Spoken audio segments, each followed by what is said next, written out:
Amici di Salus Bellatrix, buonasera, benvenuti a questa serata, vi ringraziamo di essere qui con noi. Abbiamo graditi ospiti, il professor Nino Galloni e Mauro Abiti, che ringrazio. Questa sera siamo qua in una veste un po' particolare. Vi farò spiegare poi da Mario Abiti, perché Mauro, scusa, è giusto che sia lui, visto che è stato il promotore di tutta questa cosa e l'iniziativa è proprio partita da lui, poi ha chiesto anche il mio aiuto e poi con il professor Galloni abbiamo messo in atto la proposta di legge di iniziativa popolare per la sovranità monetaria nazionale. Sicuramente molti di voi sanno già che noi potremmo anche da domani mattina, cioè non l'abbiamo mai persa totalmente la sovranità monetaria, vero? Come ci spiega, per niente. Il problema è un problema, come sappiamo, politico, perché non vogliono lasciarcela utilizzare o non vogliono utilizzare gli strumenti perché noi possiamo ridiventare sovrani con la nostra moneta e non possiamo più essere sovrani di nulla adesso, perché pian piano, io dico sempre, ho cominciato nel 1984, che è un anno un po' emblematico, a questo percorso alla ricerca della sovranità, che è passata per la sovranità sulla salute, poi alimentare, e poi alla fine sono arrivata a quella che è la sovranità dal punto di vista della moneta e dell'economia. Ci sono arrivata alla fine perché l'economia sembra sempre una cosa un po' così, un po' arida, no? E invece mi sono accorta nel 2006-2007 e poi qualche anno dopo, soprattutto anche grazie agli interventi del professor Galloni, mi sono accorta che l'economia è una cosa importantissima, perché è la differenza fra la vita e la morte delle persone, è la differenza fra la vita e la morte delle comunità. Lascio la parola a Mauro e vi ringrazio ancora di essere qui con noi.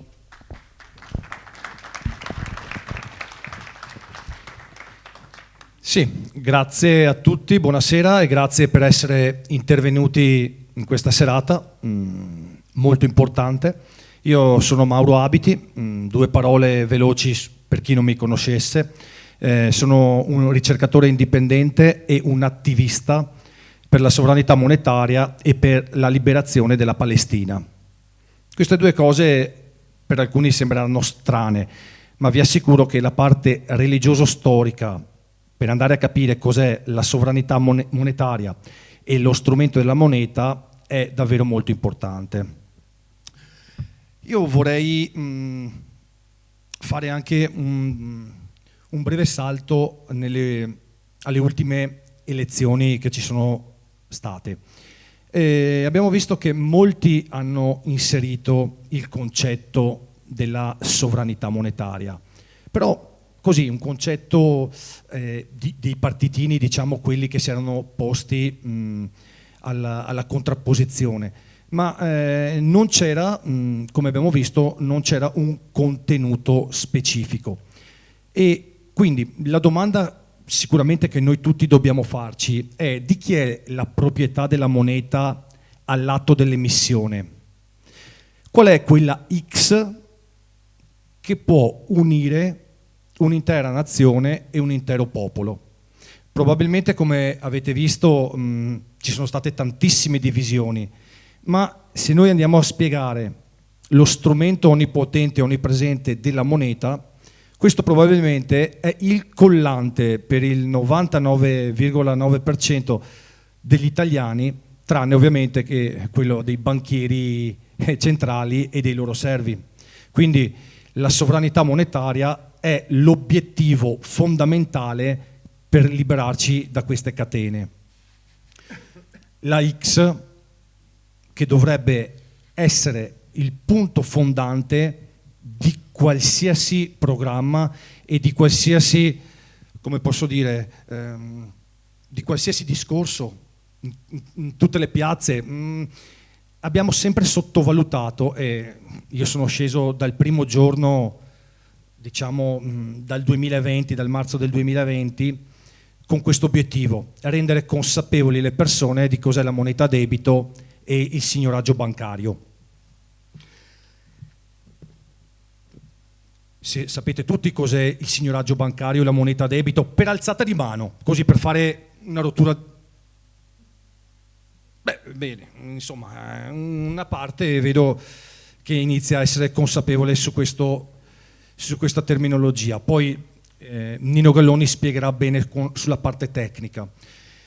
Quindi da questo impegno, che viene, per quanto mi riguarda, comincia nel 2010, anche perché per quanto riguarda la sovranità monetaria, poi io personalmente sono stato in tutti i territori del Medio Oriente, Palestina, Iraq, Siria, ricerche personali alla Lord of House a Londra, al National Archive, e quindi per capire lo strumento della moneta, adesso non affronterò questo passaggio che implica un'altra tipologia di studio.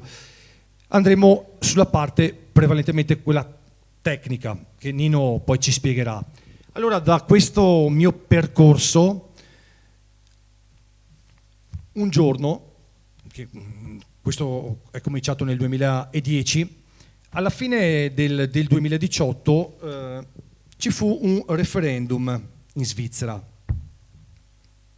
referendum moneta intera, in quanto voleva questo gruppo di persone svizzere voleva riconsegnare la sovranità alla Banca Nazionale Svizzera. Da questa, diciamo, intuizione ho cercato poi di trasferire nell'arco di questi 2 anni a un gruppo di pensatori e intellettuali questa mia intuizione. Quindi prima con Francesca, che ci siamo trovati della trincea, e quindi ci siamo trovati soprattutto su questo argomento più che sugli altri argomenti delle piazze, ho proposto di fare anche per noi come Nazione Italia un referendum legge popolare. Allora è iniziata un pochino la ricerca di quelle persone come il professor Nino Galloni, gli intellettuali e i pensatori, per creare un tavolo nazionale per redigere una proposta di legge di iniziativa popolare.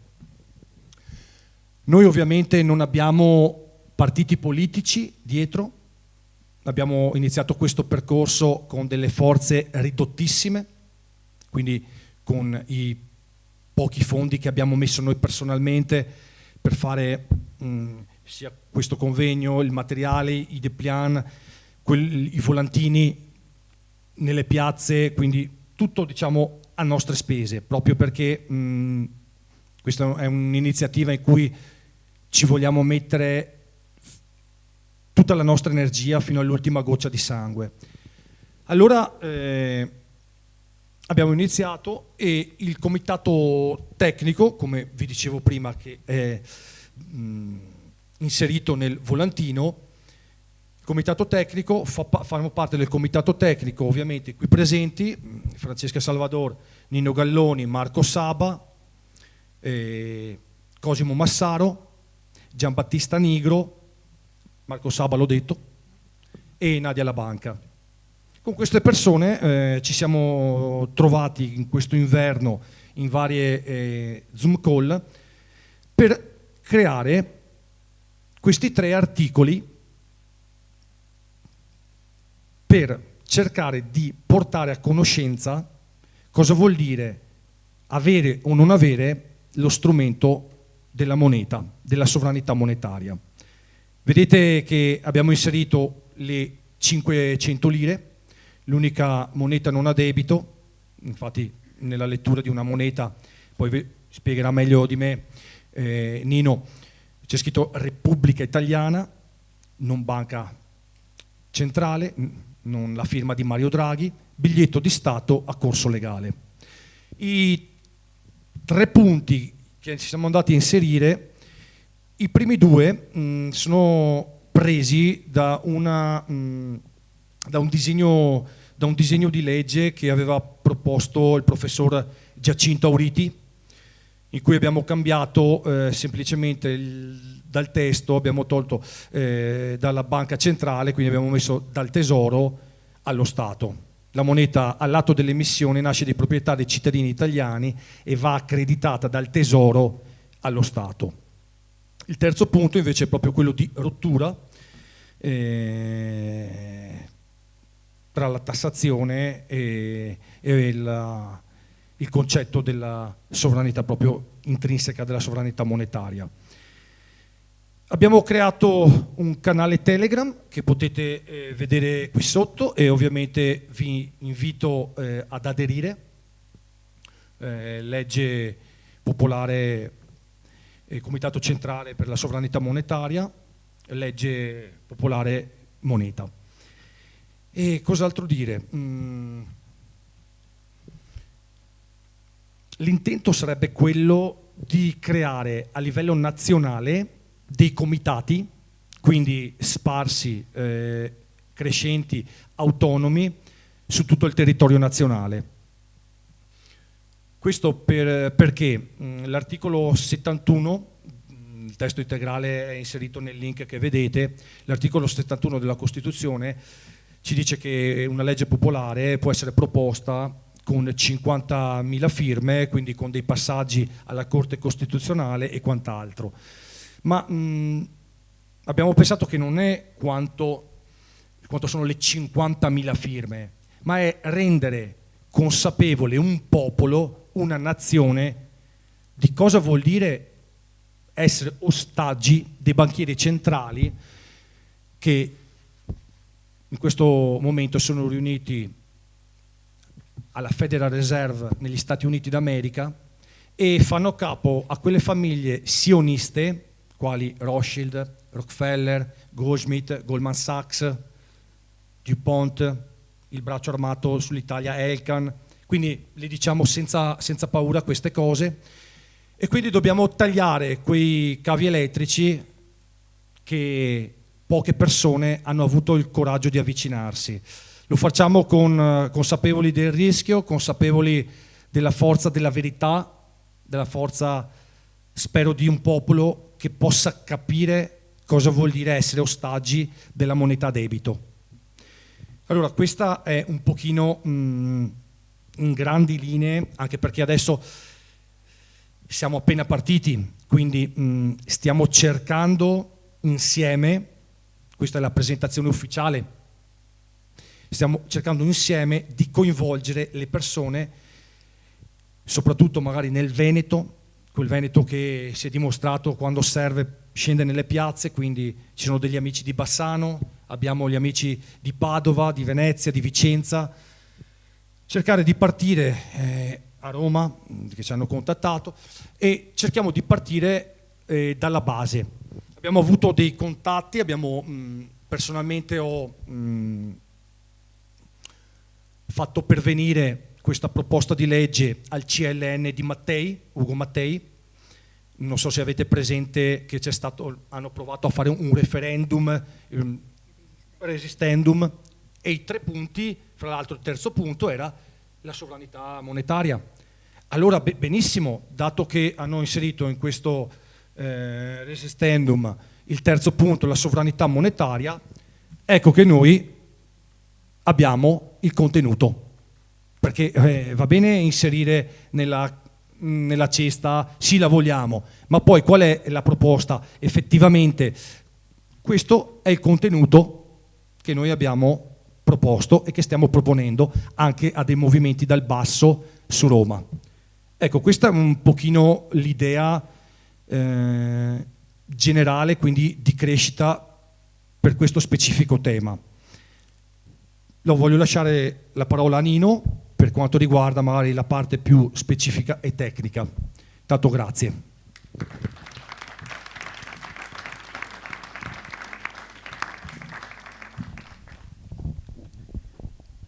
Allora, stasera farò un intervento sostanzialmente diviso in 2 parti. Nella prima ci sarà un mio ragionamento necessariamente propedeutico al secondo, dove cercherò di affrontare il problema politico e organizzativo di questa iniziativa.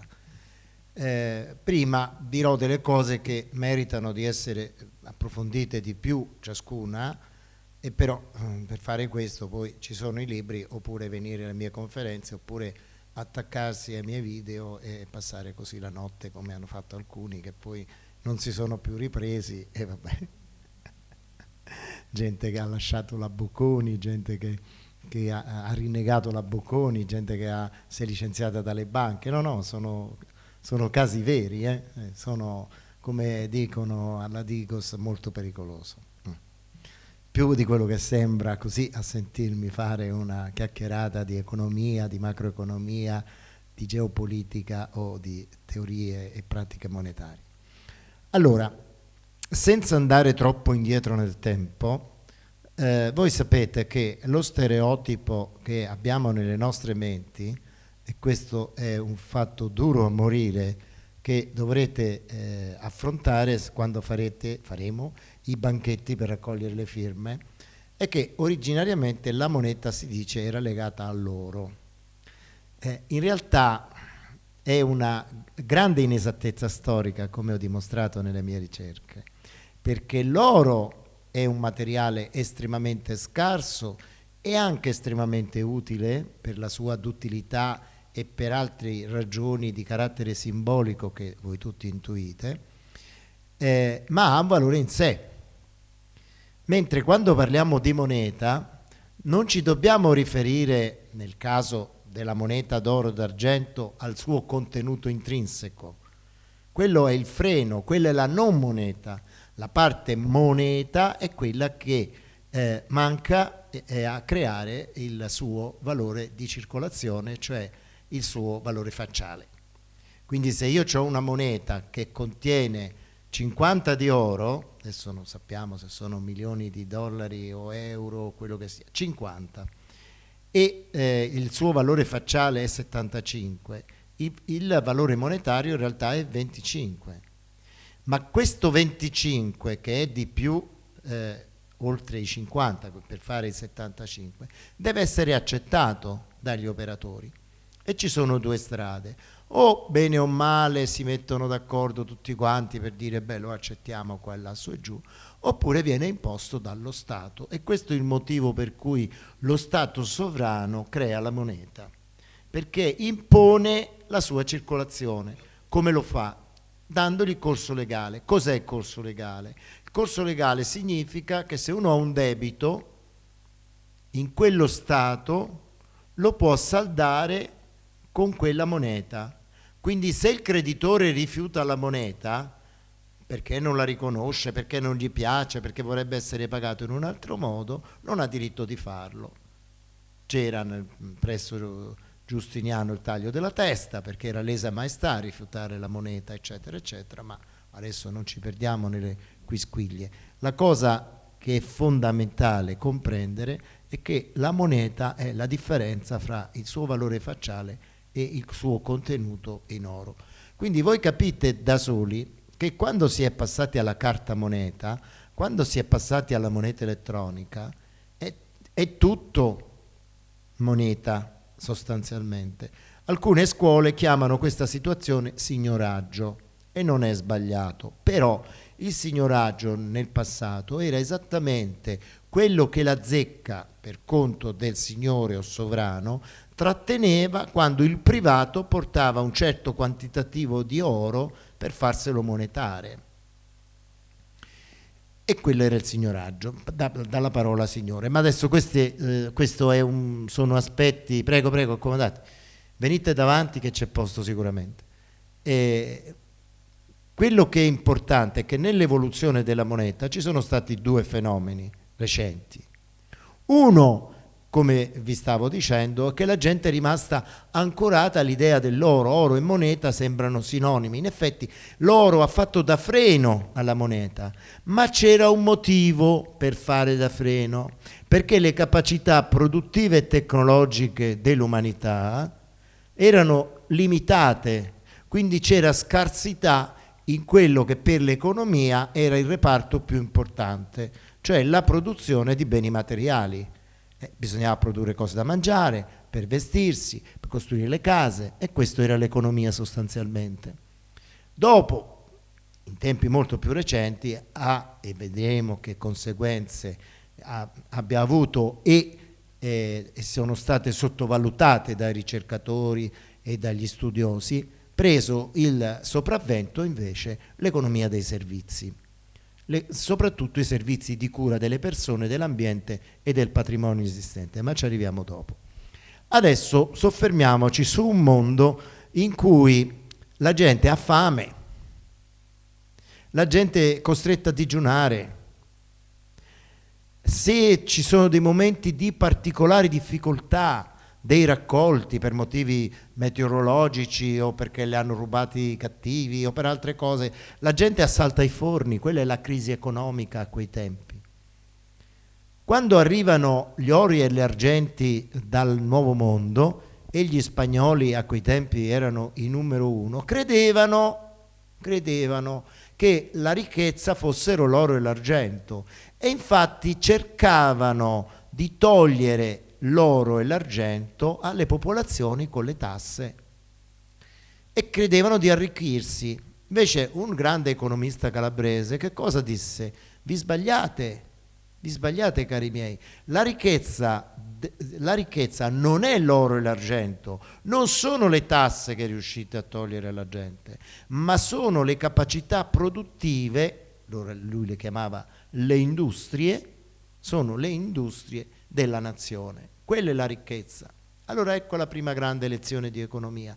Ciò che dà valore alla moneta, anche se essa non ha un valore intrinseco, perché è diventata cartacea elettronica e quindi è valido questa definizione ancora adesso, sono le capacità produttive, tecnologiche, eccetera, degli operatori, del paese, le imprese, le famiglie. Questo che dà valore e senso alla moneta. Perché se lo Stato, nella sua capacità impositiva, immettesse una moneta che non corrisponde a delle capacità produttive e tecnologiche, cioè a dei prodotti che vengono approntati dalla popolazione, dai lavoratori, dalle famiglie, dalle imprese, eccetera, eccetera, quella moneta comunque non avrebbe nessun valore. Ed è quello che recentemente è successo nello Sri Lanka, nel Mozambico, eccetera, che hanno fatto delle emissioni di moneta sovrana, ma non c'era niente da produrre, da comprare, eccetera. E quindi questa moneta è servita solo per dire: i sovranisti come Mauro, come Francesca e come Nino Galloni sono dei poveri cretini, perché vedi che cosa è successo in Sri Lanka o in Mozambico, hanno emesso la moneta che dite voi, ma hanno fatto solo un mezzo disastro, non si è combinato niente. Ma vedremo che cosa può succedere in un paese iperproduttivo, e sottolineo iperproduttivo come l'Italia, con una moneta non a debito, e poi spiegheremo meglio cos'è una moneta non a debito. Allora, in realtà, secondo le mie ricerche, scusatemi, levo la giacca, anche quando c'era una certa coincidenza della moneta con l'oro e con l'argento, non era vero che ce ne fosse abbastanza, ce n'era poco, e però si credeva che quello fosse la ricchezza, vi stavo spiegando prima. Quindi quando arrivano l'oro e l'argento dalle Americhe, viene monetato, ma le capacità produttive e tecnologiche dell'umanità in quel periodo, ovviamente adesso stiamo a parlare dell'Europa, erano quelle che erano. Pensate che il modo più efficiente di produrre energia era bruciare i noccioli delle olive. La rivoluzione industriale l'avrebbero potuta fare secoli prima se avessero avuto la corrente, il vapore, finché non è stato disponibile quello. Poi dopo allora le macchine hanno cominciato ad andare automaticamente, con tutte le conseguenze che sappiamo, la rivoluzione industriale. Ma siamo prima della rivoluzione industriale, quindi a causa di questo limite nelle capacità produttive e tecnologiche, che cosa fa tutta questa moneta fatta dagli spagnoli, oro e argento? Che la gente aveva oro e argento, aveva monete di oro e di argento e correva a comprare cibo, vestiti, gioielli, eccetera, ma non ce n'era abbastanza. Quindi c'è un'inflazione tremenda, perché praticamente si modifica completamente la struttura dei prezzi, non essendoci abbastanza prodotti. Questa scarsità giustifica poi che in seguito il regime sia stato di carattere rapporto tra moneta e oro. Ma anche a quei tempi, dicevo, secondo le mie ricerche, era tutta una convenzione, perché se tutti fossero andati a cambiare le loro banconote per avere oro, come era teoricamente ipotizzabile, perché si emetteva moneta a passività, quindi a debito, perché c'era l'oro per eventuale richiesta di cambio. Ma in realtà non c'era tutto quest'oro, cioè la moneta in circolazione, soprattutto attraverso il credito bancario, che è creazione pura di moneta, era un multiplo della quantità di oro disponibile, no?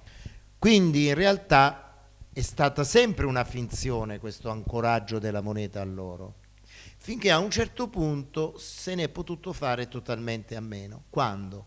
Dopo il 1971, perché? Perché a quel punto l'umanità aveva superato la condizione precedente, cioè era diventata capace di approntare tutti i beni che venivano domandati dalla popolazione. A quel punto il limite non è più la capacità produttiva che faceva padrone del mercato il produttore, perché erano scarsi i beni da vendere e quindi tutto si vendeva bene o male prima o poi, ma diventa il consumatore. Perché? Perché a quel punto la crisi economica sarà perché i consumatori non hanno abbastanza soldi nelle tasche per andare a comprare i beni che i produttori possono decidere di produrre illimitatamente o quasi illimitatamente. Quindi la crisi economica non è più la mancanza della farina o del pane, ma dei soldi in tasca ai cittadini che devono andare a comprare, fra l'altro, il pane, come abbiamo visto nelle rivolte africane degli ultimi decenni. Non è che mancava il pane, non è che in Africa mancava il pane, ma la gente non aveva abbastanza soldi per comprarlo. Per motivi vari sono stati fatti aumenti del prezzo e c'è stata la rivolta, perché non avevano abbastanza soldi per comprarsi il pane.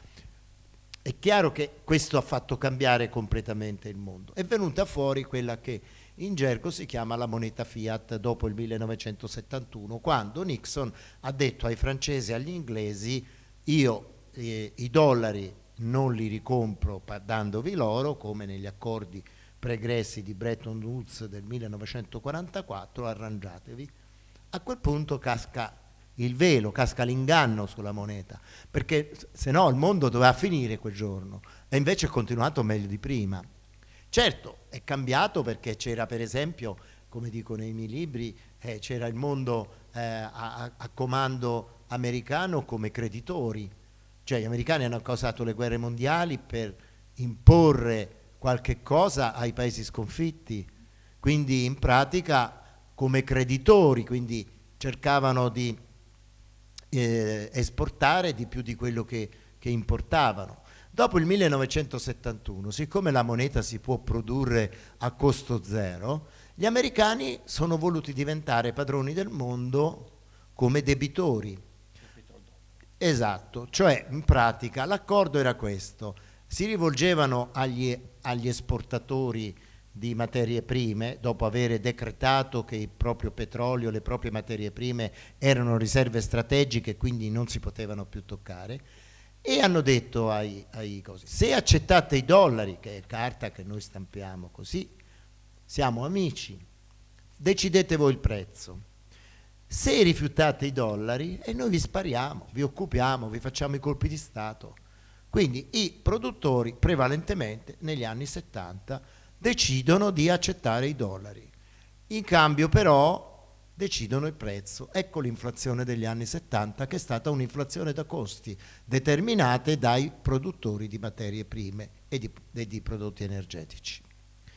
Questa cosa non fu ben decodificata nelle accademie, nei governi, nelle banche centrali, eccetera, che invece addossarono la causa della inflazione innanzitutto all'aumento dei salari, perché allora i salari aumentavano, siamo negli anni 70, quando in realtà la nostra scuola, scuola post-keynesiana, aveva dimostrato che i salari aumentavano per risposta all'aumento dell'inflazione, non il contrario. Non erano la causa, ma la conseguenza, gli aumenti salariali della inflazione. Ma soprattutto si pretendeva, grazie agli insegnamenti di un certo Milton Friedman e compari, che questa inflazione derivasse dall'eccesso della spesa pubblica. Quindi la spesa pubblica superava le entrate, le tasse, e quindi c'era questa differenza che faceva sì che si spendesse di più. Ora, in realtà, l'unico meccanismo che noi conosciamo per arricchire la popolazione, per migliorare le condizioni di un paese, è proprio questo: togliergli con le tasse di meno di quello che gli si restituisce con la spesa. Questo era ciò che ha fatto la Prima Repubblica, la classe politica democristiana e socialista, corrotta e clientelare, che aveva tanti difetti, ma aveva un obiettivo principale, quello di arricchire i cittadini, di migliorare la loro condizione. E l'unica strada per ottenere questo risultato era ed è quella che abbiamo detto prima, cioè il disavanzo dello Stato, perché più lo Stato ha disavanzo e più i cittadini si arricchiscono, più lo Stato va in pareggio, addirittura in avanzo, e più i cittadini si sono impoveriti. Noi dopo il 1981, poi vi spiego perché il 1981, infatti ci siamo sempre trovati in una situazione di avanzo primario del bilancio dello Stato, cioè ci toglievano con le tasse di più di quello che poi non spendevano nei servizi, nelle infrastrutture, eccetera. Andavamo in disavanzo per il pagamento degli interessi sui titoli del debito pubblico. Allora, come si fa a finanziare questa differenza? Perché è un problema in teoria. Se io incasso 800 di tasse e voglio spendere 1000 per arricchire i cittadini, eccetera, eccetera, questo 200 che manca dove lo vado a pigliare? Ci sono due strade. Questo ce lo spiegavano a noi, giovani funzionari di belle speranze, vincitori di concorsi difficilissimi, che eravamo destinati ad arrivare agli apici dello Stato, come sono arrivato anche io a farlo, poi mi hanno dovuto cacciare. A un certo punto però ho governato l'Italia, come vi racconterò, da solo in 3 settimane, ma per il resto facevo parte di quei 200 che governavano l'Italia comunque strutturalmente. Parliamo degli anni 90, quando sono arrivato posizioni apicali, e ci sono rimasto fino al 96. Poi mi hanno fatto fuori con tutti i miei colleghi perché dovevano far spazio a nuovi dirigenti che fossero della Bocconi, che fossero del sindacato, e poi il resto lo sapete. Allora, che cosa succede? Che ci sono due modi, ci spiegavano. Il primo, ragazzi, mi raccomando, questo lo dovete sapere, perché lo dovete sapere, dovete governare l'Italia, però non lo dovete mai dire a nessuno, perché se voi raccontate questa cosa succede un disastro. Quindi il primo modo per finanziare la differenza fra le tasse e la spesa è quella di emissione di moneta non a debito da parte dello Stato. Quindi si sapeva, non è, dice, sai, ha inventato quello, l'ha inventato quell'altro, no, lo sapevano perfettamente, ma ci dicevano che non bisognava raccontarlo ai politici, perché quei politici erano talmente cattivi che pur di diventare bravi loro e far arricchire la gente avrebbero esagerato con questo strumento, cioè sarebbero andati oltre le capacità produttive e tecnologiche dell'Italia. Allora c'era la seconda strada. La seconda strada era quella del debito, la moneta a debito. E cioè lo Stato per finanziare quel 200 che mancavano emetteva titoli, ma perché questa differenza fra le tasse e la spesa fosse efficace bisognava che il costo di questa operazione per lo Stato stesso fosse la più bassa possibile, cioè l'interesse doveva essere tenuto basso. E chi decideva il tasso di interesse? Il Ministero del Tesoro, che appunto lo decideva basso. Ma allora la gente non comprava i titoli perché il loro rendimento era troppo basso. Stampava la moneta la Banca d'Italia, ne stampava quanta ne serviva, la cedeva allo Stato, si prendeva i titoli, metteva i titoli ad attivo, quindi più 200, metteva a passività la moneta creata come se ci fosse poi da cambiarla in oro, meno 200, meno 200 e più 200 fa 0, e quindi l'operazione scompariva. Era un falso in bilancio, ma grazie a questo falso in bilancio l'Italia era diventata la quinta potenza mondiale a livello industriale, la quarta a livello manifatturiero. E quindi a un certo punto qualcuno, a noi ce l'hanno raccontata così, poi io ho ricostruito in retroscena perché ci ho dedicato la vita a sta storia, qualcuno ha deciso che sta cosa bisognava interromperla, non andava bene. Quindi bisognava sottrarre alla classe politica corrotta e clientelare il potere di decidere gli investimenti pubblici. E come si fa? È facile. Un colpo di Stato? Sì, un colpo di Stato facilissimo, basta scrivere una lettera. il ministro del Tesoro scrive una lettera, Beniamino Andreatta, 24-25 febbraio 1981, e dice: caro governatore della Banca d'Italia, che era Carlo Azeglio Ciampi, un altro padre della patria, d'ora in poi non ti sentire più obbligato a comprare i titoli che io non riesco a vendere. Quindi questo cosa fa sto ministro? Si spossessa, non lui personalmente, ma il ministero e il governo, e quindi lo Stato, quindi tutti quanti, ci spossessa del potere di decidere il tasso di interesse. A quel punto a chi lo cede? Alle banche, ai mercati. Quindi i mercati diventano regolatori dell'economia, quando noi economisti di scuola post-keynesiana sapevamo che il mercato può essere anche un'istituzione necessaria, poi allora serviva a distinguerci dai soviet e dintorni, ma è uno sregolatore. Il mercato si muove in base alla logica della legge della giungla, la legge del più forte, quindi massacra il più debole, e questo è in contrasto con la regola fondamentale dell'economia, che è la solidarietà. Quando viene a mancare la solidarietà, la compagine sociale va per aria, no? E infatti vedremo poi che negli anni '80, per via di questa cosa, cambierà anche la cultura e si passerà dalla cultura del sociale, della solidarietà imperante fino agli anni '70 alla cultura dell'effimero, del liberismo, del fregatene del prossimo, eccetera, degli anni '90 e successivi. In pratica da quel momento comincia a crescere il tasso di interesse in modo esponenziale, e io vado lì a fare le mie rimostranze, visto che, ripeto, questi funzionari eravamo importanti, e faccio presente che grazie a questa moneta a debito, a questa economia a debito, eccetera, noi avremmo visto un debito pubblico che sarebbe cresciuto dal meno del 60%, esattamente al 58,5 del PIL, a oltre il PIL.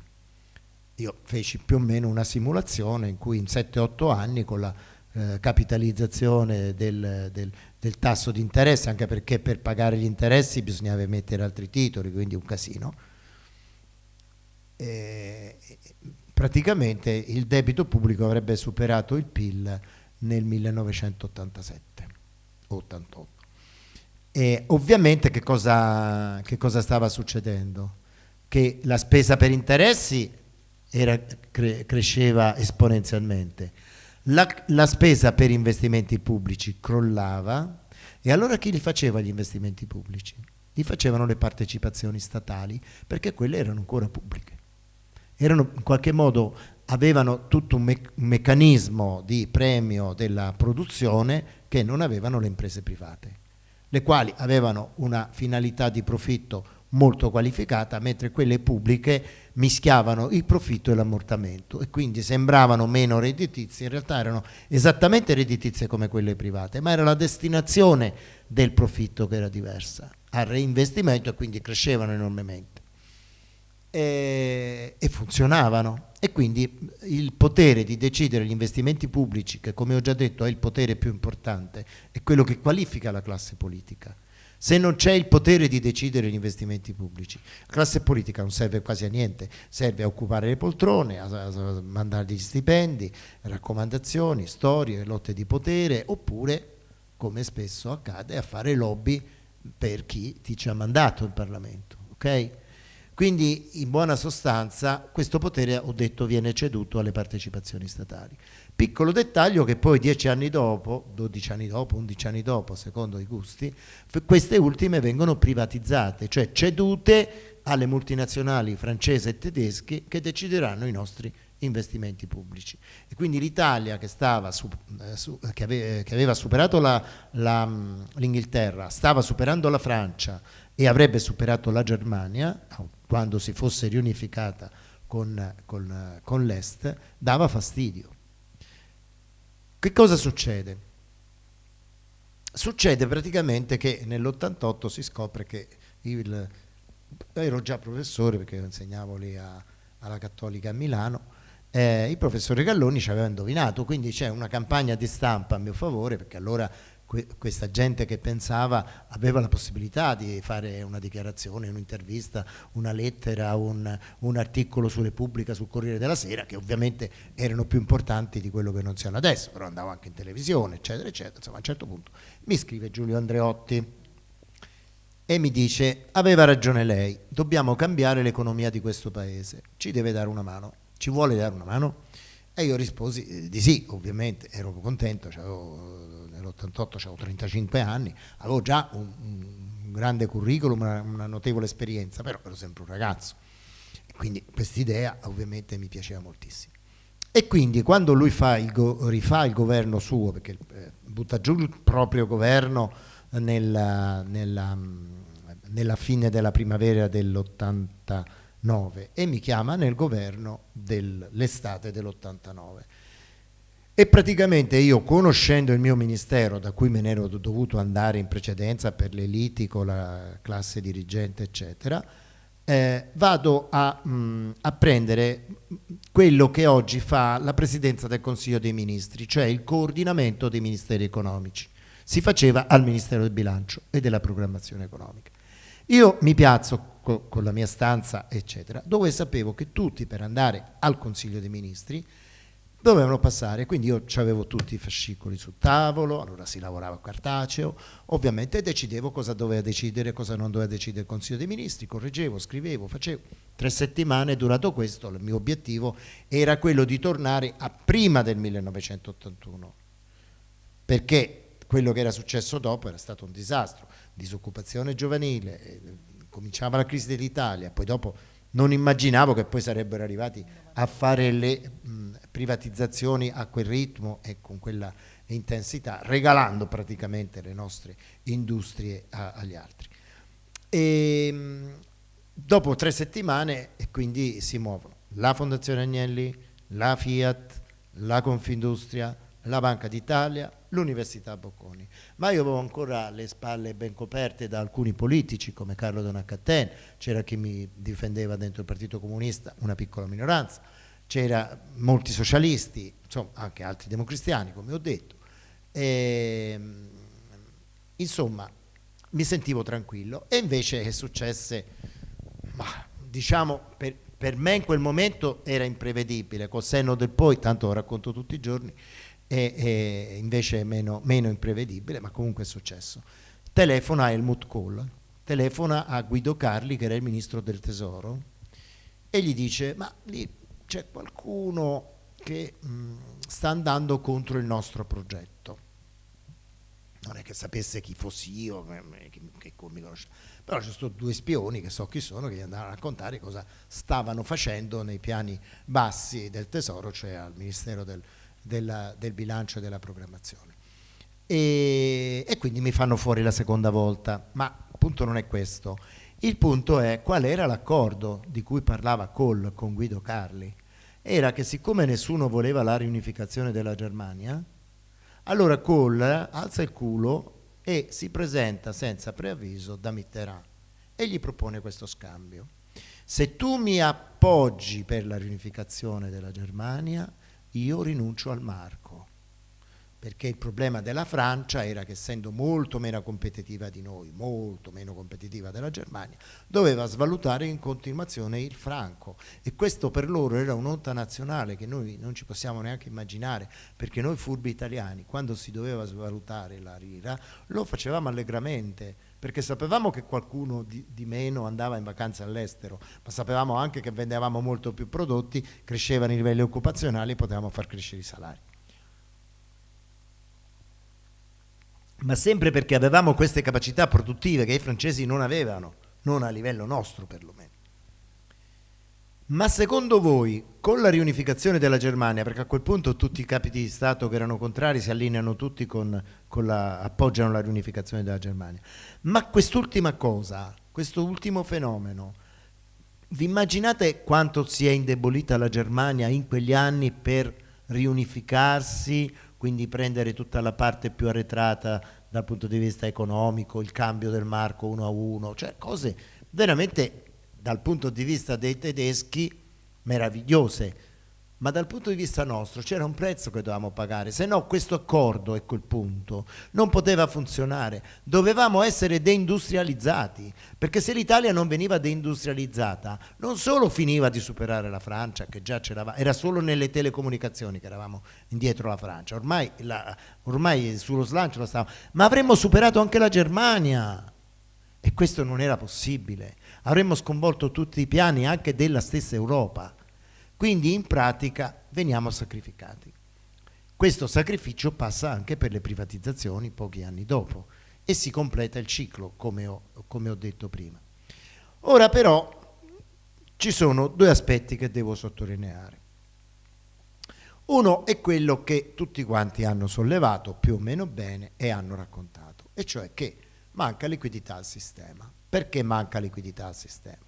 Perché a un certo punto la crisi economica dei vari modelli capitalistici, adesso non ho tempo di spiegarvi che c'è stato un modello espansivo dal 44 al 75, al 79, poi ce n'è stato uno degli alti tassi di interesse dall'80 al 92, poi c'è stato il crollo del sistema monetario europeo e si è tornati al capitalismo finanziario negli anni 90 con tutte le sue conseguenze.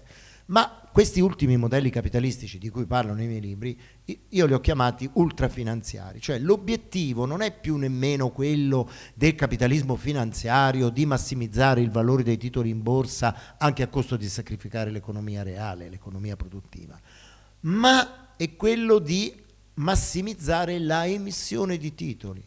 Quindi si cominciano a fare derivati su derivati, tutti i tipi, insomma ve la faccio breve. Secondo le stime di vari economisti, fra cui sottoscritto, non sappiamo bene se si sta parlando di poco più di 2,2 milioni di miliardi di dollari o di poco meno di 4 milioni di miliardi di dollari. In ogni caso stiamo parlando di multipli del PIL. È come dire che il debito del pianeta è 54 volte il suo PIL. E perché ci fanno tutte queste storie se il debito pubblico dell'Italia supera di una volta il suo PIL e non ci dicono niente di quest'altra circostanza? Questi 54 PIL allora era solo 75.000 miliardi di dollari del pianeta, per gestire questi 54 PIL ci vuole un 2-3% di liquidità, che significa qualche PIL a sua volta. Grosso modo io ho calcolato servivano cash 225.000 miliardi di dollari che non c'erano, quindi chi li aveva se li teneva, parliamo di rapporti fra le banche, e chi non li aveva e doveva tirarli fuori o rischiava il fallimento o andava in crisi. Così si pensava che si superasse il capitalismo. Nel 2008 invece cambia il sistema. Le banche centrali elaborano la nuova dottrina economica, cioè forniranno mezzi monetari illimitati a tutti gli speculatori, a tutte le banche, a tutte le entità finanziarie. E questo fa sì che non ci sarà la crisi finanziaria. Tutti prevedevano che ci sarebbe stata la crisi finanziaria. Io ho detto no, non c'è la crisi finanziaria, perché questi emettono moneta che all'origine è non a debito, poi loro la fanno pagare, non la fanno pagare, ma le banche centrali prendono i titoli spazzatura, gli allungano i tempi di scadenza, poi a scadenza li buttano, ma intanto danno in cambio alle banche e agli speculatori l'equivalente in mezzi monetari freschi e spendibili. Ma perché questa baracca regga, occorre una cosa fondamentale, che non arrivi niente all'economia reale, perché se arrivasse qualcosa all'economia reale, noi ci saremmo fosse arrivato qualcosa all'economia reale, noi ci saremmo trovati con le tasche piene di euro e di dollari. E chi sarebbe andato più a fare i lavori difficili? Chi sarebbe andato più a fare i lavori pericolosi? Chi sarebbe andato più a fare i lavori pesanti, brutti, per poche centinaia di euro per portare a casa da mangiare qualcosa? E quindi si sarebbe sconvolto il mondo del lavoro, non saremmo stati più sudditi e questo non lo possono accettare e quindi non doveva arrivare niente all'economia reale. Per questa ragione una certa parte degli studiosi ha detto ecco questa è la causa della crisi, la mancanza di liquidità. Io invece ho sostenuto che non era vero. Perché? Perché secondo la nostra scuola non c'è solo la moneta, questa qua di cui stiamo parlando stasera, c'è anche la moneta fiduciaria dei privati. Cioè i privati possono emettere assegni postdatati, possono emettere cambiali, possono emettere pagherò bancari, eccetera. Anche la cambiale, con cui abbiamo fatto il miracolo economico italiano, che non abbiamo fatto con le lire, bisognava avere le lire per pagare i bolli, ma è fatto, che cos'è la cambiale? È una fiducia, è uno scambio di fiducia, per cui io aspetto a essere pagato, ti fornisco i materiali di cui hai bisogno, quando tu venderai i tuoi prodotti mi pagherai entro la scadenza la cambiale. Quindi c'è un rapporto di fiducia che è il secondo grande collante dell'economia e degli affari. Dopo la solidarietà c'è la fiducia. E anche questa crolla con l'81, perché arrivando i tassi di interesse poi al 20%, le cambiali non erano più accettabili, perché tu le potevi portare a risconto in banca, ma già ti toglievano il 20%, diventava un problema. Ma oggi la moneta fiduciaria è presente con la moneta complementare, le criptovalute, i pagherò, il credito fai da te, le piattaforme finanziarie alternative, tutti argomenti che non c'entrano con stasera. Secondo il professor Galloni invece il problema è un altro, ben più grave della mancanza di liquidità, il sangue che entra, non entra, no? Immaginando che la moneta sia come il sangue che entra o non entra nell'organismo. Il problema secondo il professor Galloni è un altro, e cioè che noi siamo stati immersi nella economia del debito che si basa sulla moneta a debito, perché le nostre capacità produttive facevano sì che ci fosse una redditività degli investimenti talmente elevata che si potevano pagare i lavoratori, le loro future pensioni, le tasse, le banche, perché stiamo parlando di moneta a debito, i fornitori, le utenze, le varie materie prime, eccetera, eccetera, e poi alla fine c'era il profitto, ok? Quindi ce n'era per tutti, e quindi lo scontro, il conflitto nella società era un conflitto distributivo sostanzialmente. Quindi dietro la moneta a debito c'è il conflitto distributivo, perché a debito? Perché è scarsa, e allora io la gestisco a debito. Se non fosse scarsa io ne potrei immettere quanta me ne serve, anche riducendo le tasse, come diciamo qui nel volantino. In realtà di che stiamo parlando? Del fatto che non era, a un certo punto non è più gestibile l'economia col criterio del debito e con criteri capitalistici, fatta eccezione per tutti quei comparti, paradossalmente nell'ambito della produzione di beni e materiali, che sono prevalentemente controllati dalle multinazionali, le quali stanno in borsa, le quali fanno i loro profitti. Ma come fanno i profitti le multinazionali? Perché sottopagano il lavoro, perché evadono le normative nazionali, perché non pagano le tasse. Lo sapete che le grandi multinazionali pagano 1,5 di tasse. Allora qualcuno si alza e dice basta, portiamogli le tasse al 2%. E la multinazionale dice mi aumenti le tasse dall'1,5 al 2%, ma io me ne vado, e se ne vanno da un'altra parte, non gli cambia niente, dove pagano magari l'1,2 di tasse invece che l'1,5. E com'è che i lavoratori, i cittadini, le imprese, gli artigiani, eccetera, devono pagare il 50, il 60, il 70%? No? È chiaro che, ma anche pagare, poniamo, queste tasse è stato sostenibile, perché non è che le tasse nel passato fossero così leggere, erano pesanti anche nel passato, ma nel passato c'era una redditività dell'investimento, per cui dici vabbè, mi dispiace dover tirar fuori tutti questi soldi e darli allo Stato, però ho guadagnato, c'era ricchezza, c'era circolazione monetaria, lo sappiamo com'era la vita negli anni 70, 80, eccetera. E quindi bisogna risolvere questo problema, perché la gran parte dell'economia non è produzione di beni materiali. I beni materiali oggi te li tirano appresso. Un domani i robot, l'industria 4.0, l'intelligenza artificiale variamente applicata, produrranno tutto ciò di cui abbiamo bisogno in termini di cibo, di vestiari, eccetera, eccetera. Ma avete visto quanto è diminuita la nostra propensione a spendere in abbigliamento? Sappiamo che noi oggi cerchiamo prodotti biologici, biodinamici, perché sappiamo che se andiamo a mangiare prodotti schifosi tipo quelli degli allevamenti intensivi, eccetera, eccetera, moriamo molto prima e ci ammaliamo. Però il grosso dell'economia oggi sono servizi di cura delle persone e dell'ambiente e del patrimonio esistente. Questi servizi però è difficile metterli tutti a regime come sarebbe necessario, perché c'è un circa 15% della popolazione che può pagare qualunque cosa sul mercato perché c'ha i soldi e sono i ricchi, e va bene. Poi c'è un 15% di poveri che è ammessa all'assistenza pubblica perché hanno un ISEE talmente basso che fa così, poi servizio è quello che è, ma intanto.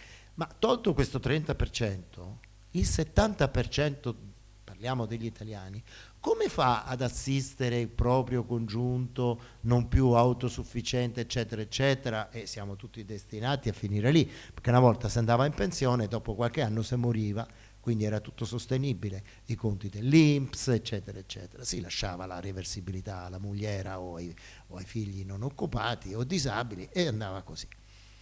Oggi campiamo tutto questo tempo, siamo destinati a un certo punto a dover essere accuditi. Possono essere 6 mesi, 3 mesi, un giorno, un anno, ma questo è sicuro. Ma per il 70% della popolazione è un problema. E perché rimettere in ordine le nostre case? Certo, c'era stata la cosa del 110%, per fare un esempio. Quella era una buona idea, non si sa che fine farà. Ma lasciamo stare adesso le eccezioni, vediamo il grosso del fenomeno. Il grosso del fenomeno è che la gran parte dell'economia, che sono servizi di cura delle persone, dell'ambiente e del patrimonio esistente, non può essere più gestito con l'economia a debito, con la moneta a debito e in condizioni capitalistiche di mercato. Ecco, questo è il problema. Come si risolve questo problema? Non è difficile, lo spiega il professor Galloni in quei libri là, soprattutto quello in mezzo. Cioè dice, dobbiamo emettere moneta non a debito dello Stato, con la quale compensare questo spazio che si è creato fra il fatturato e il costo, perché una volta il fatturato era molto più alto del costo, adesso il fatturato è più basso del costo, quindi nessuno si fa carico di una iniziativa se sa che sarà in perdita dall'inizio. Ma noi possiamo immettere la moneta dello Stato per finanziare quella differenza o anche finanziare tutta l'operazione secondo quelle che sono le esigenze del paese, della società, limitatamente alle nostre capacità produttive, alle risorse umane, tecnologiche, eccetera, che possiamo mettere in campo, e noi in Italia sappiamo che sono tante. Poi c'è anche il discorso delle banche, perché le banche creano moneta quando fanno il prestito, non è che aprono il cassetto e ti danno 100.000 euro, no? Scrivono che ti mettono 100.000 euro sul conto, poi si scrivono loro che hanno un debito con te perché il tuo deposito è un debito della banca, e quindi si scrivono che hanno un attivo che sono quello che tu gli pagherai con le rate del mutuo, del prestito, ma così cancellano l'evidenza dell'operazione, perché sommano una passività e un'attività equivalenti e quindi non si vede. Rimangono solo evidenti gli interessi, pagamento dei servizi e i costi dell'azienda. Se quindi le banche, invece di applicare dei tassi di interesse come sappiamo, li applicassero negativi anche del 30, del 40%, non fallirebbero cambiando la contabilità, semplicemente realizzerebbero un guadagno minore, quindi sarebbe un mancato arricchimento, non una perdita. Invece oggi, se il cosiddetto debitore non paga la rata del mutuo, quella è una mancata entrata, è un credito in sofferenza, è un non performing loan, è una perdita, eccetera. E Nino? Sì. Riserva frazionaria e moltiplicatore, dato che... Sì, allora, se parliamo di banche dobbiamo anche parlare di questo, però queste sono cose che sono state superate dalle ultime regole di Basilea, eccetera, che hanno tolto qualunque... hanno hanno messo altri vincoli, però volevo rimanere più sulla moneta e ti ringrazio della domanda, però queste cose poi se vogliono fare, se no non posso stare qui a parlare 3 ore, possono fare gli approfondimenti sui libri se sono capire che praticamente non ci sono più moltiplicatori, allora c'è sì, ma non è questo importante. La cosa importante è capire che al grave e principale problema delle nostre economie, che è rendere operativi i servizi di cura delle persone, dell'ambiente e del patrimonio esistente, c'è la soluzione, che è la moneta non a debito. Qual è il difetto della moneta non a debito di cui stiamo parlando stasera? È che spiazzerebbe per sempre quelle classi che ci hanno dominato con i debiti, con l'economia a debito da millenni, con la moneta a debito da secoli. E questo ovviamente non lo possono accettare. Ecco perché, come fanno che è la prima volta nella storia le classi dominanti che non riescono a dare soluzioni? Noi stiamo dando soluzioni, noi oppositori, poi parleremo degli oppositori, di noi oppositori, diamo delle soluzioni. Loro non possono più dire niente. Che cosa possono fare? Solo l'emergenza. E qualunque problema, perché sono problemi, sono questioni importanti, l'ambiente è una questione importante, l'ho citato pure prima, dico le questioni sanitarie, le questioni geopolitiche, siamo in guerra, eccetera.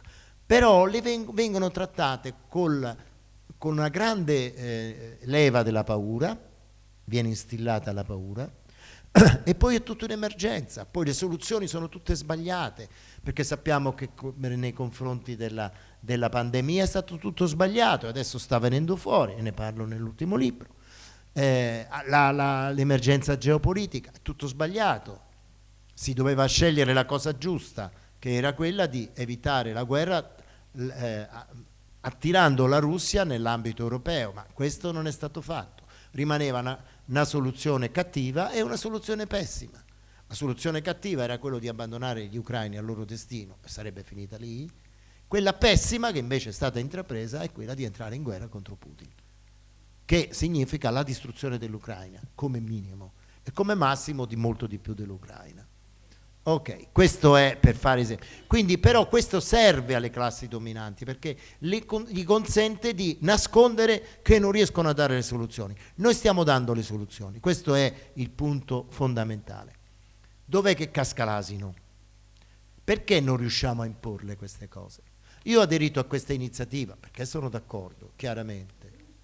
Aspetta, dopo facciamo le domande volentieri, però fammi finire perché devo arrivare alla fine. Ho aderito, dicevo, a questa iniziativa, primo perché sono d'accordo, ovviamente. Secondo, perché cercava in qualche modo di sollevare il problema. Io mi auguro che avremo successo con la raccolta delle firme, eccetera, eccetera. E comunque solleviamo il problema. Il punto è, ma perché non ci sono forze politiche che si facciano carico di una cosa così semplice a costo zero?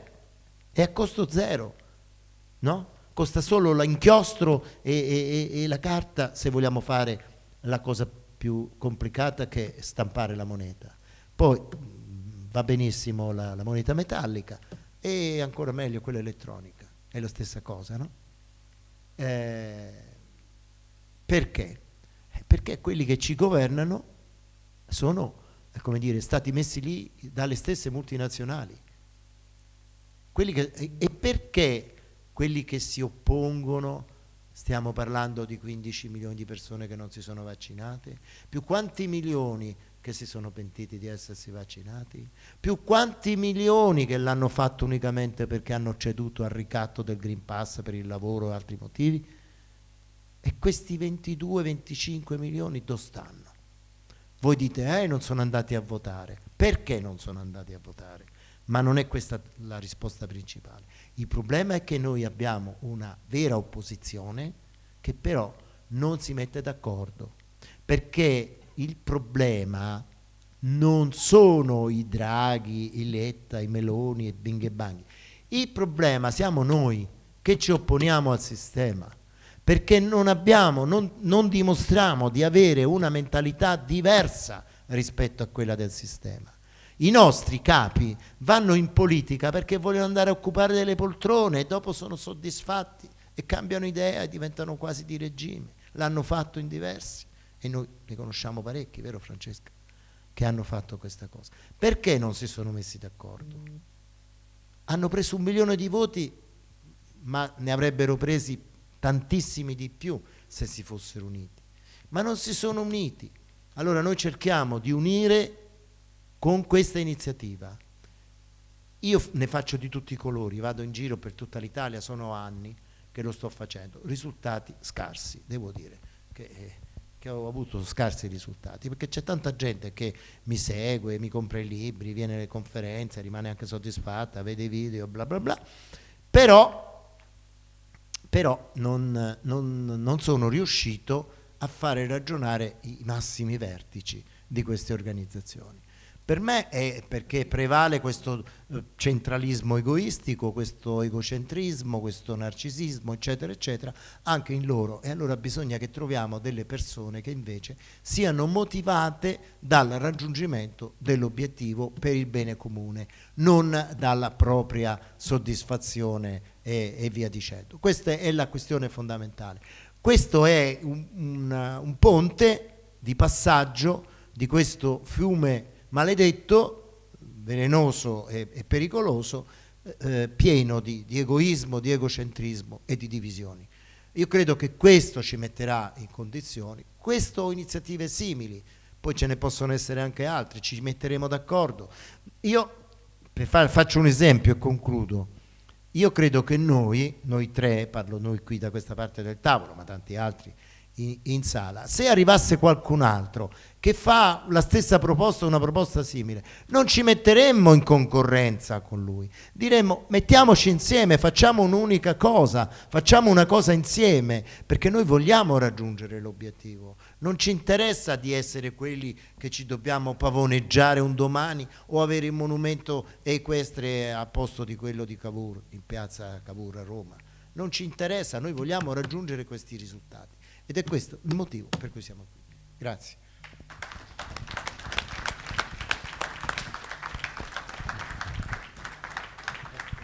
Facciamo fare le domande? Adesso parlo un attimo. Sì. Beh, grazie Nino per la tua spiegazione molto, molto tecnica.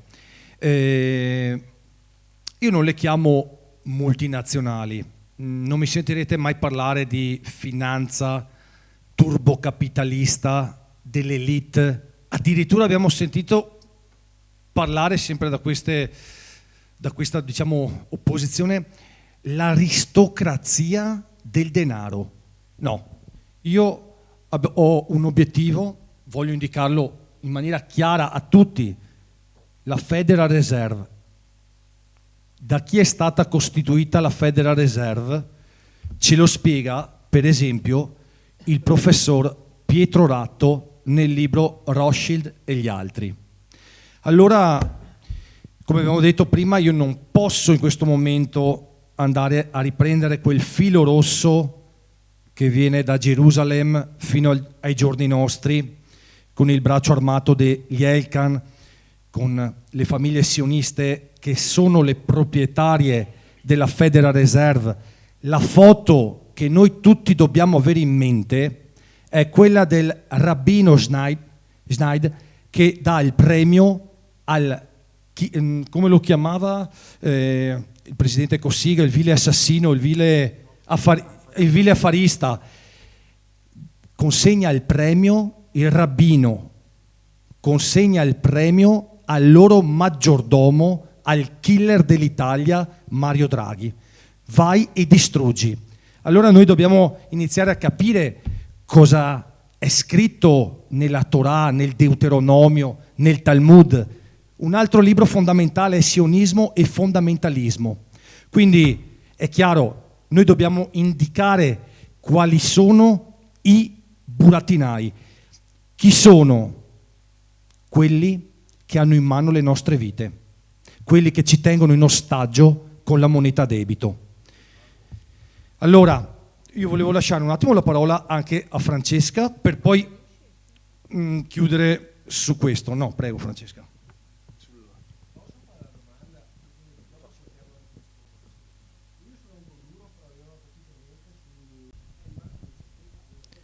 Allora, ammettiamo che lo Stato voglia costruire un ponte perché serve per mettere in collegamento le due sponde e consentire dei commerci che se no diversamente non si potevano fare.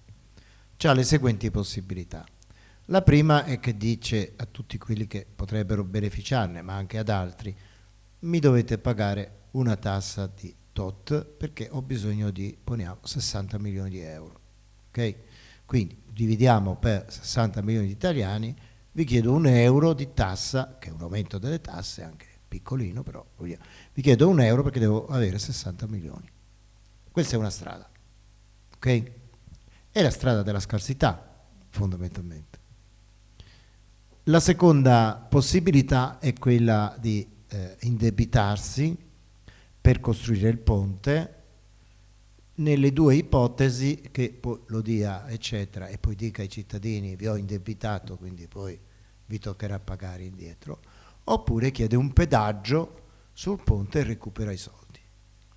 La terza possibilità, che è quella di cui stiamo parlando noi, è che emette, quindi stampa, conia, digita i 60 milioni, li mette a disposizione di quelli che devono costruire i ponti, le strade, quello che sia, quindi li riotterrà attraverso le tasse, o comunque potranno questi soldi circolare nel sistema perché si pagheranno gli operai, si pagheranno i materiali e tutte queste cose. Ecco forse il passaggio che... No, è molto diverso. Io emetto questa moneta non a debito, che vuol dire che avrà un segno algebrico come quello delle tasse. Quindi questi 60 milioni non risulteranno come spesa, ma risulteranno come entrata in termini contabilistici. Ok? Hai capito sto passaggio? No. Allora, quando Moro fece le 500 lire furono contabilizzate in passività per nascondere cosa stava facendo, ma in realtà Moro sapeva perfettamente quello che stava facendo, cioè lui voleva arricchire gli italiani. Quindi queste monete, ciò che lo Stato fa stampare al poligrafico dello Stato, alla zecca dello Stato, non è che lo fanno nei corridoi dei ministeri, può essere, è un problema sempre di contabilizzazione. Se tu contabilizzi un bene a passività, sta in passività. Se lo contabilizzi ad attività, sta in attività. Ora, siccome lo Stato può emettere moneta, la emette senza aggravare i cittadini di un costo, a prescindere poi da quello che ci si fa con questa moneta, perché non è un problema se ci si pagano le tasse, certo ci si pagano anche le tasse, ma è soprattutto un qualche cosa che deve circolare perché i cittadini lo accettano. Nel caso dell'Italia, noi ci siamo impegnati col Trattato di Lisbona a non fare due cose, cioè a emettere banconote in euro, perché questa è competenza esclusiva della BCE, e a non superare i plafond che la stessa BCE ci assegna in termini di coins, di monete metalliche. Ma fuori da queste due ipotesi, possiamo mettere tutta la moneta elettronica, tutte le statonote o biglietti di Stato che vogliamo, e anche monete metalliche di pezzatura superiore a quella comune, ma lo stanno facendo già. Germania, Finlandia sono all'avanguardia nel coniare monete da 5 e 10 euro. Io stesso ho fatto fare al comune di Cosenza delle monete da 20 euro. Purtroppo non mi hanno dato retta in due cose, che l'hanno volute fare d'argento, per cui ciascuna moneta costava 8 euro solo di argento più la lavorazione, quindi 8,5 euro, che invece se mi avessero dato retta l'avrebbero fatto in metallo schifoso, ma andava bene lo stesso. E poi ne hanno fatte troppe poche, per cui chi le utilizzava, chi le accettava poi se le teneva per ricordo, perché sono belle, eccetera. E quindi la moneta non ha circolato, se la moneta non circola è quasi non moneta. Però si possono fare, questo che sto cercando di dire. Quindi non è che abbiamo inventato qualche cosa noi. Il fatto che lo Stato abbia la sua sovranità è indubbio. Il problema è se la esercita, e la esercita, dicevo prima, se si prende questa decisione politica. Ok. C'è un problema di fondo su quello che hai chiesto tu, perché giustamente tu dici io faccio il discorso contabile. Allora, c'è una differenza che nessuno ci spiega mai, che esiste l'economia delle famiglie e delle imprese e esiste una macroeconomia che è un'economia delle nazioni, e fra un gruppo e l'altro c'è una differenza enorme perché non funzionano allo stesso modo. Quindi se non si capiscono i fondamenti di quella che è la macroeconomia, cioè l'economia delle nazioni, che cosa può fare uno Stato, che cosa può fare una comunità, è ovvio che si ritorna sempre al vecchio stampo. Se io sono un padre di famiglia, se io sono un padre di famiglia, per fare il buon padre di famiglia devo spendere meno di quello che incasso, giusto? Cioè, se sono bravo che ho uno stipendio da 1.500 euro, se sono un bravo padre di famiglia ne spendo 1.000 e 500 li accantono, perché quando mi servirà per cambiare l'automobile, per mandare i figli a scuola, avrò un gruzzoletto per poterlo fare. Se sono un padre di famiglia mediocre, guadagno 1.500 e spendo 1.500. La mia famiglia non sarà mai al sicuro, perché se si rompe la lavatrice o l'automobile non avrò quel gruzzoletto per poter fare la spesa. Se sono un cattivo padre di famiglia, guadagno 1.500 e ne spendo 2.000. Tu capisci che alla lunga distanza la famiglia va a scatafascio. E noi abbiamo questo modello in mente e pensiamo che lo Stato funzioni allo stesso modo. In realtà funziona in modo completamente diverso, però dobbiamo metterci un attimo a tavolino, sederci in sala, imparare, studiare e andare a analizzare, perché solo facendo questo capiamo che ci hanno sempre raccontato un sacco di bugie, che ci dicono che le tasse servono per pagare le spese dello Stato. In realtà le tasse non servono per quello. Le tasse servono per 4 altre cose, ma non a pagare le spese dello Stato. Ovviamente in uno Stato sovrano. È ovvio che adesso, come siamo presi con la moneta a debito, che andiamo a noleggiare soldi all'estero, tra l'altro in regime di monopolio, perché ci parlano sempre che siamo nel libero mercato, ma gli euro chi è che li emette? Uno.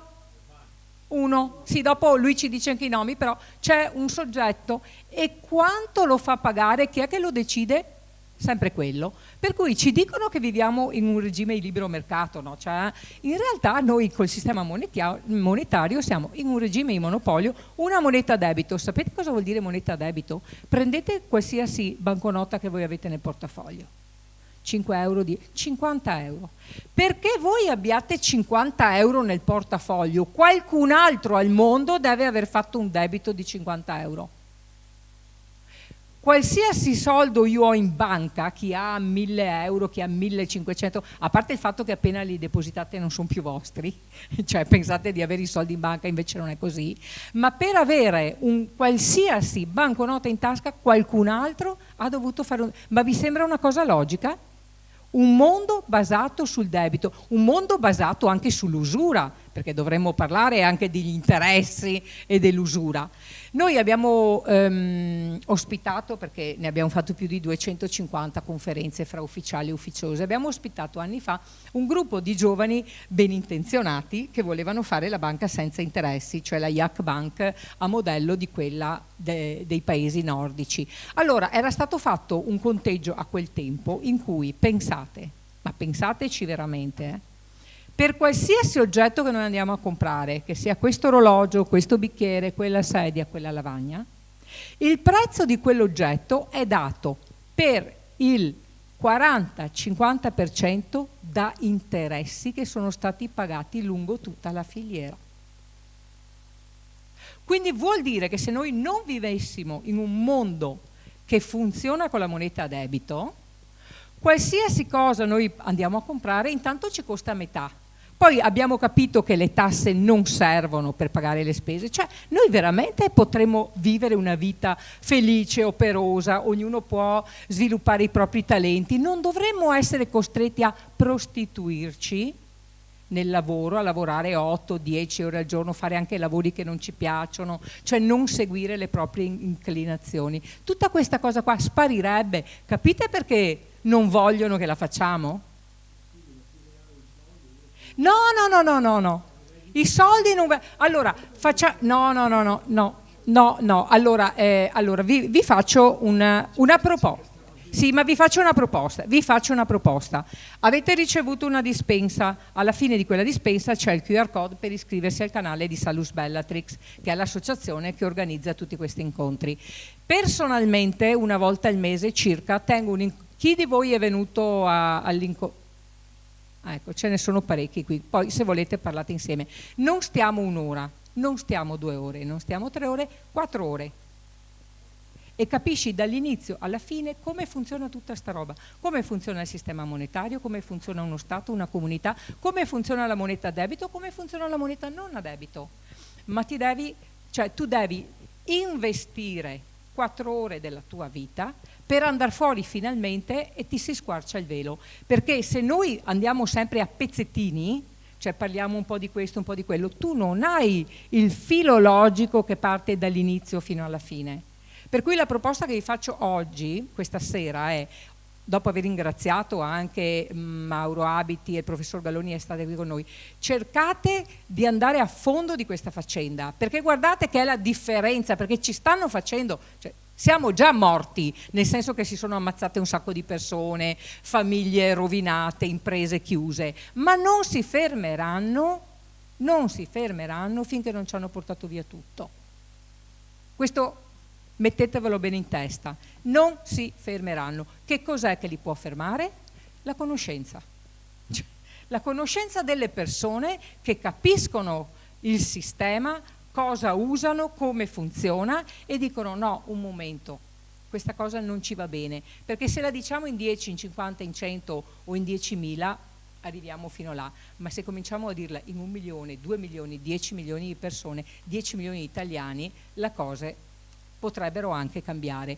Conoscenza, quindi andare a verificare, andare a studiare, andare a vedere, e poi con la conoscenza tu puoi fare anche una scelta, perché se no, se scegli sempre quello che ti propinano televisione, giornali, e continuano a martellare, sono 40 anni, io ho 4 figli e sono anni che sentivo dire a quel tempo, poi basta, dopo nel 2006-2007 ho letto il primo libro di economia che parlava in un modo diverso, quindi ho cominciato a capire la situazione.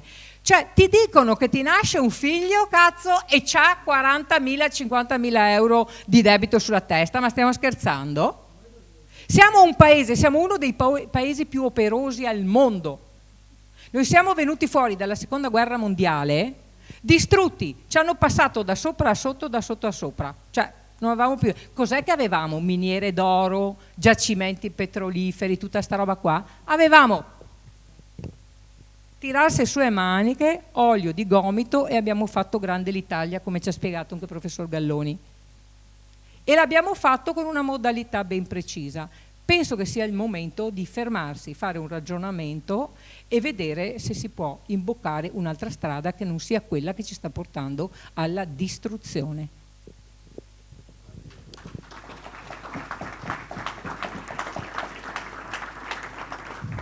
Sì, grazie Francesca.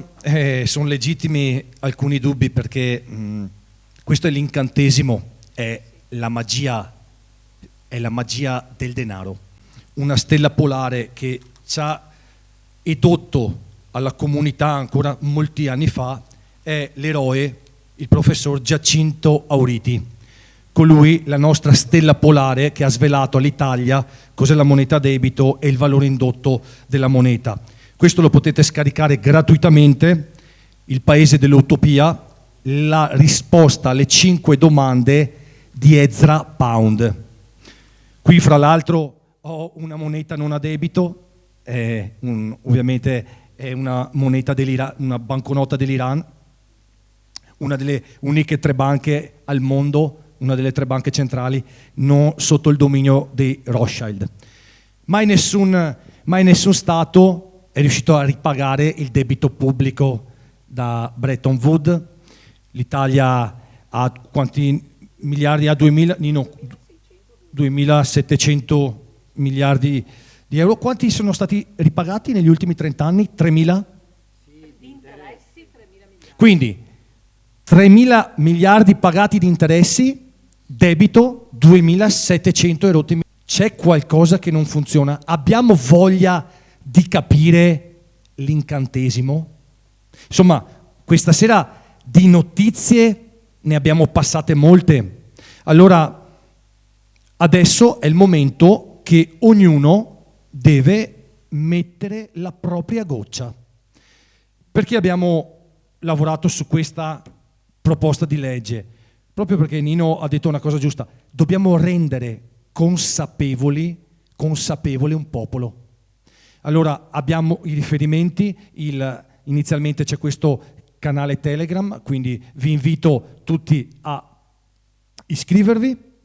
Abbiamo il link al sito in cui c'è anche il testo integrale con un'annotazione di Nino. Il canale Telegram è Legge Sovranità Moneta. Cercheremo di unire tutti i pensatori liberi e le persone. Noi non possiamo più delegare, dobbiamo metterci in prima persona. Quindi riunitevi, create il vostro comitato, noi siamo disponibili, creeremo dal comitato centrale, creeremo i canali Telegram per tutte le varie province, le regioni, le province. Ringrazio nuovamente tutto il comitato tecnico, che oggi siamo presenti in 3, ma questa deve essere un'onda. Dobbiamo metterci ognuno la propria goccia, dobbiamo trasferire. Stiamo registrando questo video per tutti i ribelli, gli amici che non accettano più le catene della moneta a debito, persone che non accettano più di essere ostaggi di 50 famiglie sioniste di matrice ebraica che hanno indebitato l'Occidente, la distruzione dell'Occidente, la distruzione di Edom. Allora noi con queste informazioni... Scusa se ti interrompo, guarda che questa cosa della matrice ebraica è una scusa. Questi qui hanno fatto quello che tu stai denunciando, sono perfettamente d'accordo, ma sono fuori da qualunque logica. Che poi abbiano un certo legame culturale, questo è tutto da dimostrare, perché non è gente che pratichi la religione ebraica, quindi non sono ebrei. Ecco, questo, scusami la correzione. Lui ha detto un'altra cosa. Lui ha detto un'altra cosa. Appunto, permettete, perché qui non volevo aprire, scusatemi, non voglio aprire questo dibattito, leggo solo un passaggio del Deuteronomio, capitolo 15, versetto 6. Mauro Biglino è il massimo esperto italiano della Bibbia. Quando il Signore tuo Dio ti avrà benedetto, come ti ha promesso, tu farai prestito a molte nazioni, ma tu non chiederai nulla in prestito. Dominerai molte nazioni, ma su di te esse non domineranno. Bibbia ebraica, Deuteronomio. Allora, chiudo gentilmente. Abbiamo affrontato questi vari temi, abbiamo questa proposta di legge. Io spero che avete capito l'importanza di avere la sovranità monetaria. Vi chiedo uno sforzo a tutti gli amici, poi metteremo il link di questo video, lo metteremo nel nostro canale Telegram, nel canale di Salus Bellatrix, e quindi questo è un grande bagaglio, un inizio. Spero che tutti voi vorrete partecipare e diffondere il messaggio, e se avete domande siamo qui per rispondere. Magari concentriamoci più gentilmente sulla parte operativa. Grazie.